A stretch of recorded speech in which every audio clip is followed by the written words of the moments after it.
আজ পূর্ব মেদিনীপুরের ভগবানপুর এক ব্লকের খাদ্য প্রক্রিয়াকরণ শিল্প ও উদ্যান পালন দপ্তরের উদ্যোগে একদিনের কৃষক প্রশিক্ষণ শিবির আয়োজিত হলো। এদিন ভগবানপুর এক ব্লকের সভাকক্ষে কাজলাগড়ে এই প্রশিক্ষণ শিবির অনুষ্ঠিত হয়। হর্টিকালচার দপ্তরের MIDH প্রকল্পে এই প্রশিক্ষণ শিবির মূলত উন্নত ফুল, সবজি এবং পান চাষ নিয়ে যেমন আলোচনা করা হয়, অন্যদিকে পলি হাউস এবং সেড নেট কিভাবে অসময়ে সবজি, ফুল চাষ, ফল চাষ করা যায়, পাশাপাশি সরকারি কি সুযোগ সুবিধা হর্টিকালচার দপ্তরে পাওয়া যাচ্ছে সেই বিষয়ে আলোচনা করা হয়। এদিন প্রশিক্ষণ শিবিরে 50 জন কৃষক প্রশিক্ষণ নিতে আসেন। প্রশিক্ষণের শেষে প্রশিক্ষিত কৃষকদের ভার্মি কম্পোস্ট, ঔষধ ও কৃষি পুস্তিকা তুলে দেওয়া হয়। এদিনের কর্মসূচিতে উপস্থিত ছিলেন উদ্যান পালন অধিকর্তা গোমলুক অঞ্জন দাস, এগরা মহকুমার সহ উদ্যান পালন আধিকারিক সুদীপা রায়, ভগবানপুর এক ব্লকের কৃষি আধিকারিক লক্ষ্মীকান্ত হাসদা, ব্লকের উদ্যান পালন প্রযুক্তি সহায়ক সায়ন পাজা, পঞ্চায়েত সমিতির সভাপতি অরূপ সুন্দর পণ্ডা, সহসভাপতি শিউলি বাগ। যে এক দিবসীয় যে কৃষক প্রশিক্ষণ শিবির হলো, সেটা আমরা খাদ্য প্রক্রিয়াকরণ শিল্প এবং উদ্যান পালন দপ্তরের সহযোগিতায় এবং mission for integrated development of horticulture MIDH প্রকল্পের অধীনে এই এক দিবসীয় কৃষক প্রশিক্ষণ শিবির আজকে আমরা আয়োজিত করলাম।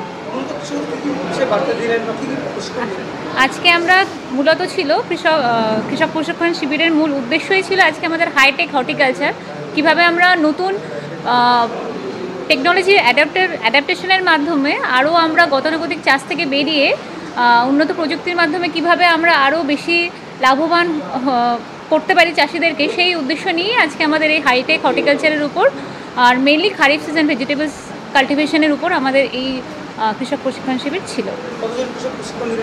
আজকে 50 জন কৃষক এখানে উপস্থিত ছিলেন।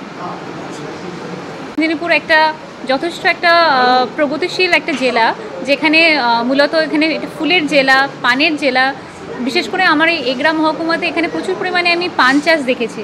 তার পাশাপাশি আমরা দেখেছি বিভিন্ন এগ্রিকালচারাল ক্রপের মধ্যে, যেমন ধরুন ধান দেখেছি, বাদাম দেখেছি, কিন্তু শুধুমাত্র ওই গতানুগতিক চাষাবাদের মাধ্যমে মনে হয় চাষিরা অতটা লাভবান হতে পারবেন না। যদি তারা এই উদ্যানজাত ফসল, মানে বাড়ির উঠোনে যে চাষগুলো করা সম্ভব, যেমন ধরুন সবজি চাষ, ফল চাষ, ফুল চাষ, কিংবা এই যে মশলাপাতি, এটাও একটা নারকেলের একটা বড় একটা জায়গা, নারকেল চাষ, তার পাশাপাশি আমের বিভিন্ন প্রক্রিয়াজাতকরণ পদার্থ, মাশরুম চাষ করতে পারেন।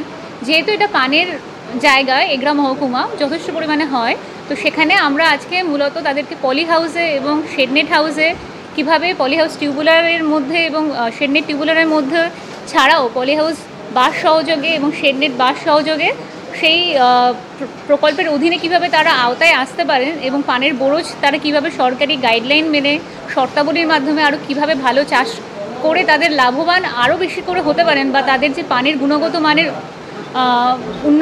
গুণগত মানটা আরও বৃদ্ধি পেতে পারে, সেই দিক থেকে আমরা তাদেরকে আরও মোটিভেট করার প্রচেষ্টা করলাম। এর পাশাপাশি আমাদের দপ্তর থেকে যে বিনামূল্যে উচ্চ ফলনশীল সবজি বীজ, যেমন হাইব্রিড ভেজিটেবল সিডস, যেটা আমাদের এবছরেও এখন আসতে চলেছে, ক্যাবেজ, কলিফ্লাওয়ার, ফুলকপি, বাঁধাকপি, ব্রকলি, এগুলো, তারপর ধনেপাতা, বা অন্যান্য সময়েও যে আমাদের আরও যে বিনামূল্যে যে মালচিং শিট বলুন, বা HDP হাই ডেন্সিটি পলিথিলিন যে পোর্টেবল ভার্মি বেড, সেগুলো যে দেওয়া হয়, তো সমস্ত আমাদের যত যা স্কিমস আছে সেগুলো নিয়ে আমরা খুব বিশদে আজকে চাষিদেরকে প্রশিক্ষণ দেওয়ার প্রচেষ্টা করেছি এবং আগামীতেও করব। আমার নাম সুদীপা রয়, আমি অ্যাসিস্ট্যান্ট ডিরেক্টর অফ হর্টিকালচার সহ উদ্যান পালন আধিকারিক, এগরা মহকুমা, পূর্ব মেদিনীপুর।